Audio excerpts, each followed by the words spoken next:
Hi guys! So this is going to be a chit chat slash catch up with me video. If you are just looking for regular content, I'm going to film episode 1 of Project Joy and post it at the same time as this video. So please feel free to check that out. If you want to hear kind of the behind the scenes of what's been going on with me and what's been going on with the YouTube channel and all that jazz, then stay tuned here because that's what I'm going to talk about right now.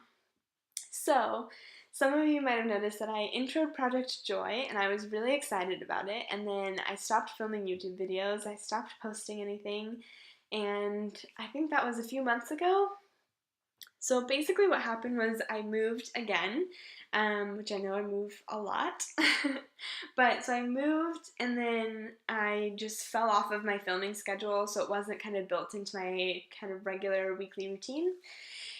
And then when I did get back to a place where I had time to shoot videos again, I had been watching a lot of my favorite YouTubers, and I don't know, there was just something like I just got in my own head and started thinking like my YouTube will never be anything like my favorite YouTubers' channels. Like it's not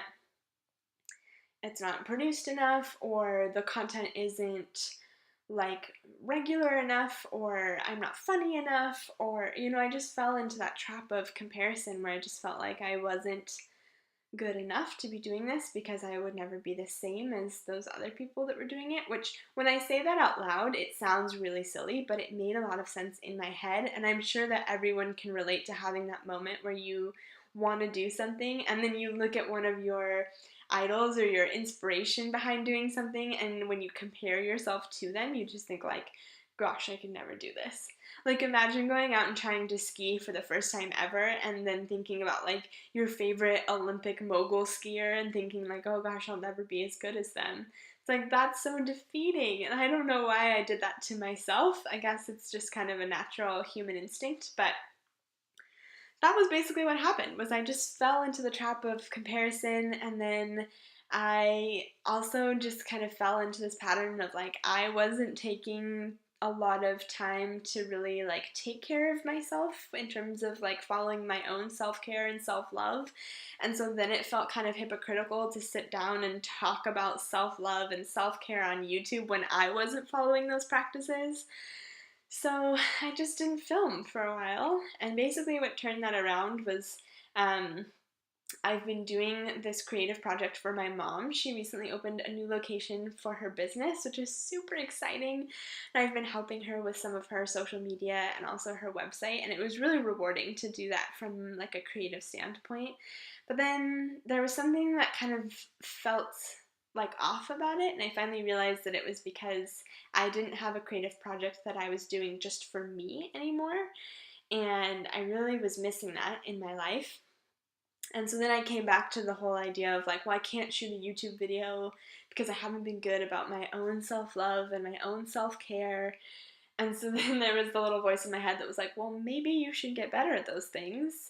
And maybe it would be helpful to talk about that on YouTube, and the fact that as much as we all want to follow good self-love and good self-care practices, we all fall off the wagon sometimes. Like, all of us fall into a place where we don't feel like we have time to take care of ourselves very well, or we just don't do it because we prioritize other things. And like, that's totally normal. And I think it's important to share that. It's as important to share that as it is to share the times where I am being really good about following self-love and meditating every day or doing all these great things. So that was kind of phase 1 of getting over my YouTube fears.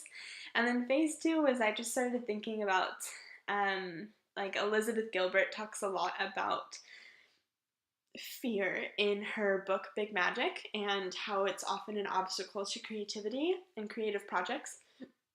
And I knew that I was procrastinating on filming videos and making up excuses to not film just because I was afraid, but I couldn't really put my finger on what I was afraid of.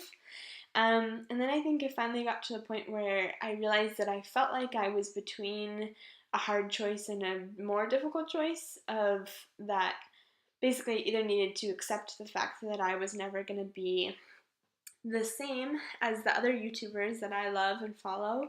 And then also I needed to accept the fact that like I I don't want my whole life to be on social media. I love connecting on social media, but I never want to be a social media celebrity like a lot of people I follow on YouTube are, where literally every moment of their day is on their social media in some way, shape, or form.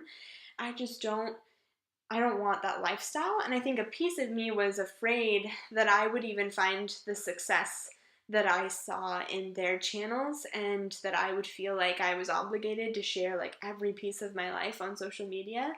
And so I had gotten to this place where I was afraid of doing this project and it not being popular. And then I was also afraid of doing the project and it becoming so popular that I felt like I needed to have my whole life on social media.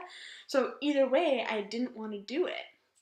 So it kind of was twofold in that I had to recognize that number one, I'm not doing this for the videos or the channel or whatever to be popular. I want the people who need to hear these messages or who want to connect about these topics to find this channel, and I want them to feel like they can contribute to the conversation here.